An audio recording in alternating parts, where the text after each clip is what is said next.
一架高达出击作战带7把枪，炽天使高达演化之路，从狙击王牌到巷战神枪手的转变。机动战士高达00设定解说。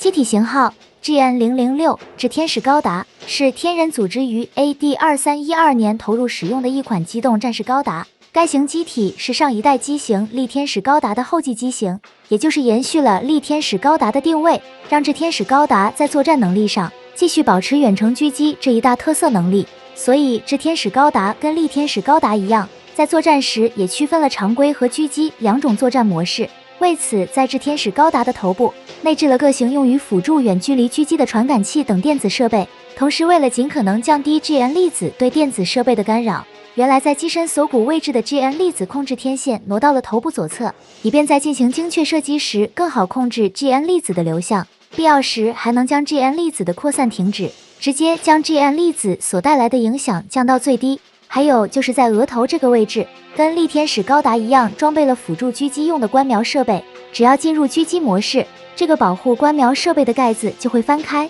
这样就能对远距离的目标锁定后发起精确打击。并且在驾驶舱内部，炽天使高达也是装备了枪型瞄准操作装置，以此来方便驾驶员在狙击模式下进行操作。相比于力天使高达的枪型瞄准操作装置，炽天使高达进行了优化，使体积变得更小，而且在造型上也更加接近狙击步枪，从而让驾驶员的操作体验得到了提升。同样，为了方便驾驶员专注进行狙击作战，驾驶舱内设有哈罗机器人基座，所发挥的主要作用是辅助驾驶员操纵机体，以便驾驶员可以专心进行狙击作战。包括在情报信息处理方面，炽天使高达也会通过哈罗机器人及时反馈到驾驶员。此外，炽天使高达还装备了悬浮萤幕系统，该系统模块会在机体进入到 TRAMS-M 状态后，从后腰位置飞到机体面前直接展开。这个时候，这套系统就会通过 GN 粒子增幅，实现敌情探测和高概率事件预测，以此帮助驾驶员在进行高速精确射击时获得需要的数据，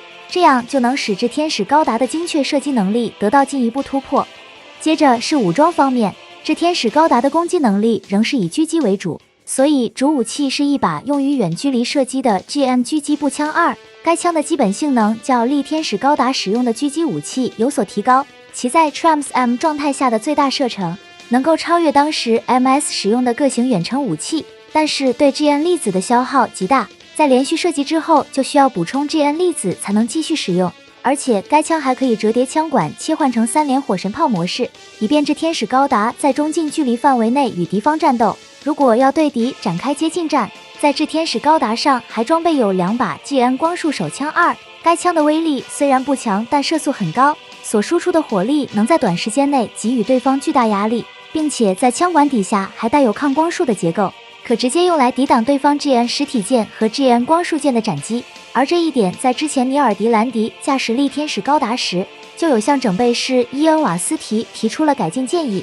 这个改进建议在采纳后就用到了炽天使高达上。而还有个武装，就是安装在腰部裙甲位置的 GN 导弹发射装置，该导弹发射装置装有2枚 GN 小型导弹，在展开后就能立即对敌发射进行火力打击。不过空间有限，可携带的 GN 导弹数量比较少，其整体数量一共也就4组8枚，因此在作战时一般是拿来发挥牵制敌机或者拦截来袭的各型导弹等作用。而在防护方面，炽天使高达相较于力天使高达实现了防御能力上的突破，一共装备了9个具有浮游机动能力的 GN 防盾单元，这其中4个 GN 防盾单元分别装在了膝盖和左肩位置，其他的 GN 防盾单元则都集中在了后腰位置。而该 GN 防盾单元在功能上最大的特点，那就是可脱离机体在周围进行机动，这样不但能给炽天使高达提供全方位的防护，还能集合到一起增大防御面积来应对敌方大范围的攻击，包括在机体周围的友军单位也能提供防护支援。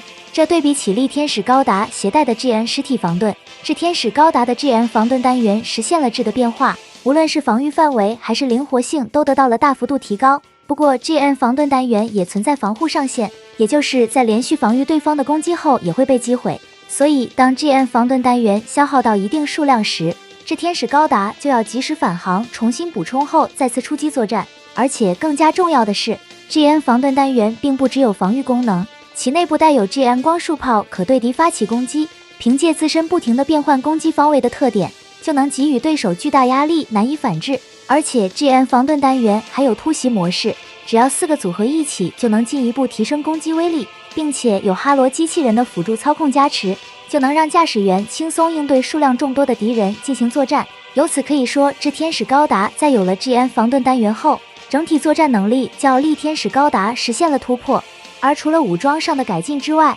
这天使高达的脚步在设计上也进行了重大调整，整个脚步的造型完全不同于其他的机动战士，看上去就像是火炮的柱础结构，以便于固定在地面，从而更好的保持机身稳定，进行远距离的精确射击。虽然这样设计不利于机体使用步行的方式机动，但这对于这天使高达来说，使用步行机动的情况并不常见，所以影响不大。最后是这天使高达的动力也进行了重大改进，在把太阳炉挪到了后腰位置后，通过在后背新增的推进器组件来为机体提供推力，这就让机身空间不再被太阳炉的结构部件挤压，使得机身内部的驾驶舱和其他设备的布局变得更加合理，不会造成像力天使高达的机身那样看起来有点臃肿。同时在驾驶舱正面覆盖了一层比较厚重的装甲，以此提高至天使高达核心部位的防护能力，从而进一步提升驾驶员的生存能力。这对于当前对手处于使用 GN 光束武器成为主流，让驾驶员的生存能力受到极大威胁的情况下，能否多一点防护，保障驾驶员的安全就显得尤为重要。在这基于以上内容可以看出，这天使高达在战斗能力方面，较力天使高达来说确实是实现了跨越，但是跟同时期第4代高达双欧高达相比仍存在差距，所以在给这天使高达划代时就归到了 3.5 代。除此之外，还有件事情需要补充的是，这天使高达在设计时是以力天使高达驾驶员尼尔迪兰迪的能力特点进行考量的，也就是让机体性能去贴合驾驶员的能力特点，以便机体性能在战斗中发挥到极致。只可惜在开发过程中，尼尔迪兰迪不幸战死，于是改由他的弟弟莱尔迪兰迪负责驾驶这天使高达。不过这两人的能力特点并不完全相同，所以莱尔迪兰迪驾驶这天使高达的战斗表现会有所差异，但这并不妨碍他的能力发挥。在他最早参加的营救阿雷路亚行动中，就表现出了非常高的战斗水平，与敌方数量众多的 MS 战斗时完全不处于下风，很好的为队友的救援行动提供了掩护支援，圆满地完成了此次解救人质的作战行动。而在这之后，随着与准变革者集团的战斗进入到决战阶段，天人组织对这天使高达的武装进行了加强，也就是型号为 GN006、GNHWR 的重武装型至天使高达。其主要发生的改变就是在机体右肩和后腰这2个位置新增了6组 GN 步枪单元，而原先后腰位置的 GN 防盾单元则都挪到了左肩这个位置。新增的 GN 步枪单元跟已有的 GN 防盾单元的功能相比， GN 步枪单元的作用则专注于输出攻击，其威力跟手持的 GN 狙击步枪2一样，能够脱离机体在不同的方位来对敌展开攻击。而且该 GN 步枪单元也是由哈罗机器人负责控制，对驾驶员在进行狙击射击时十分有利，这就相当于在这天使高达的基础上实现了突破。换句话说，重武装这天使高达在装备了 GN 步枪单元后，某种程度上可以认为已经达到了第4代高达的水平。而另一个变化是在机体腰部两侧多携带了2把 GN 手枪2，算上后背的2把，总数就达到了4把。其目的是应对烈度高、持续时间长的战斗所带来的损耗。也正是凭借这4把武器，让重武装这天使高达在与准变革者集团的决战中，一度在没有主武器的情况下得以坚持到了最后，十分艰难地打败了强敌阿尔萨谢斯驾驶的全天使高达，顶住了巨大压力，成功为自己的哥哥复仇。之后，莱尔迪兰迪驾驶重武装这天使高达再接再厉，抓住了仅有1秒的 Trans-M 这一机会，使用最后1把武器在贴脸的距离内，将里维夫·里维尔驾驶的加迪萨彻底击破，为天人组织最终拿下这场决战的胜利做出了重要贡献。尽管这天使高达在这场决战中损伤严重，但并没有就此消失不再出现，并且在其基础上进行了改进。其改进后的形态便是型号为 GN006SA 的特殊突袭型至天使高达。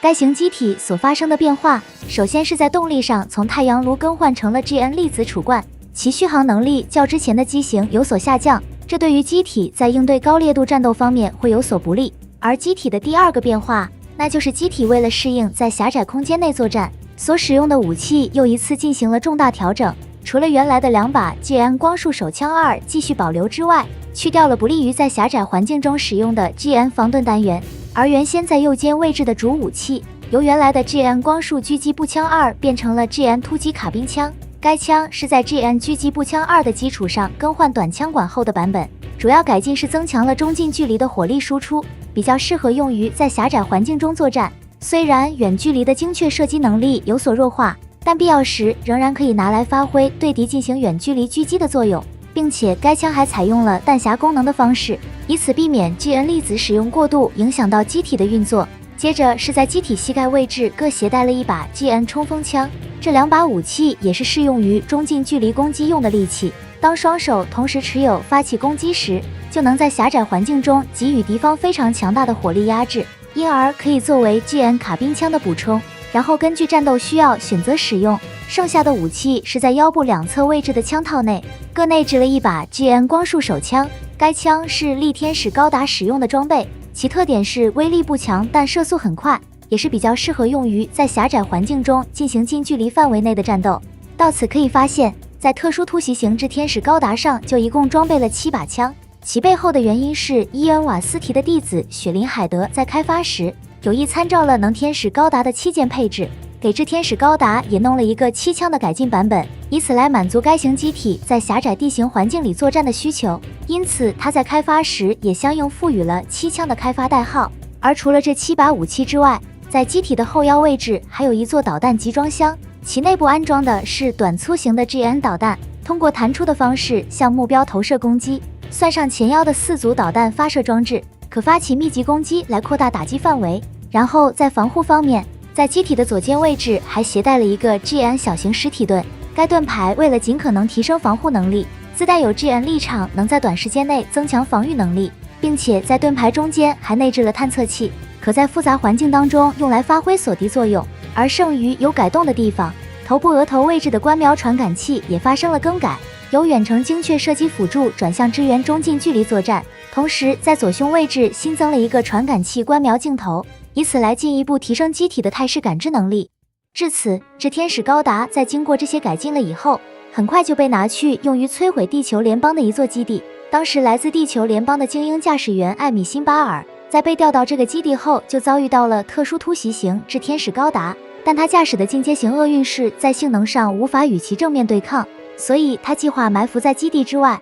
趁特殊突袭型之天使高达撤退的时候攻击。原本他盘算对方的武器在连续射击后 GN 粒子会耗尽，然后抓住对方武器哑火的机会将其打败。然而特殊突袭型之天使高达立马更换了另一件武器，彻底让艾米辛巴尔的计划落了空，以至于让他破防不由自主喊出了带这么多枪实在是过于卑鄙这样一句话。最终这架特殊突袭型之天使高达安全完成了撤退，这场战斗便到此结束。而在漫画《机动战士高达 00I2314》中，这架特殊突袭型之天使高达也参与了一场战斗，当时这架机体就转交到了天使组织手中，由名为尼奥吉克的高达驾驶员来负责驾驶。在加入天使组织之前，他的名字是列奥纳多·范恩斯。之后有一处天人组织遗弃的基地被不明组织侵占，于是他便驾驶特殊突袭型之天使高达前往执行武力介入任务。一到地方，他就发现了2架机动战士铁人式宇宙型，这对于来自于人格连的尼奥吉克来说最熟悉不过。很快他凭借机体的性能优势解决了这2架机动战士。接着他突入小行星基地内部，通过后腰导弹集装箱携带的 GN 地雷，在完成了布置以后，将这个遗弃的小行星基地彻底摧毁，从而完成了这场武力介入任务。